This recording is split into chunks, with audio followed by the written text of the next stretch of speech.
tugendane twito yego mushumba. uhoraho tabara, uhoraho tabara. Kiza mana yanje, kiza mana yanje, ni wewe umena abanzi wasomye na, ni wewe umena amajigo abanzi banje, ni wowe umena amajigo abanzi banje. Azasiga imbere nisi abagome ukabakura amenyo. Mu biswa birivuze abagome bakura amenyo ijyanyuma tumara ariko tucantangaje. Yego uyu muntu ari umunyamugi, ibintu bye byose bizaba ibinyamugi. Naje mu modoka hejuru yaje hari hahagaze agakobwa barambwiye ngo ni agakana kisanzwe kafashe wowe kari kushuza abana n'abana. Urumva hari hahagaze umukobwa barambwiye ngo niwe bita abasiriye kwini.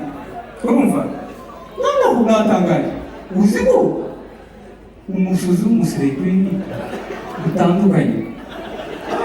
Reka ngubwire uvuze ko imisozi banza wumve avuga umusuzi nawe akawungu niho nzafatika.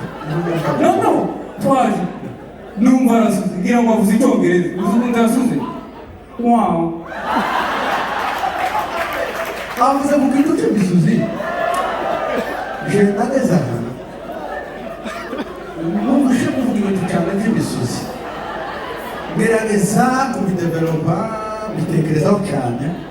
Ndavuga ndi muri hari ntazakora atarabyigishije.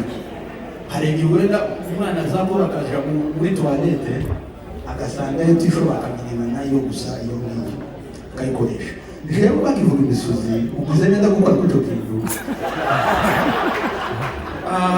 Hariho uburyo butatu bw'imisozi. Gira mugenzi wawe bwo gusura.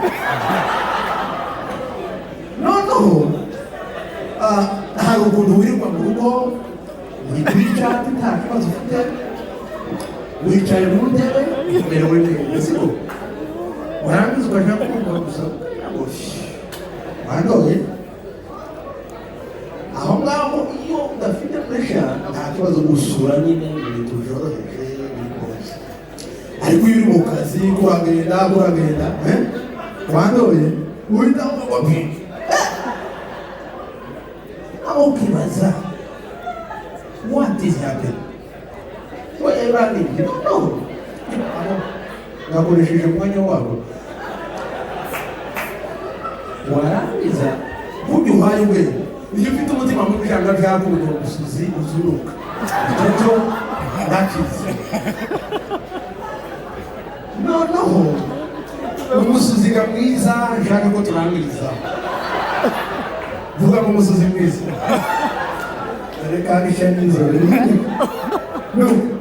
No, hari ukuntu umugore aricaye karacurwa nta kibazo wandoye.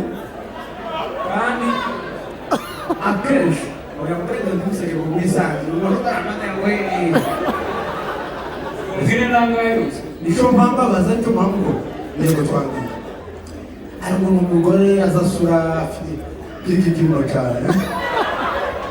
Kibuno cyiza kabisa nyine gifatika.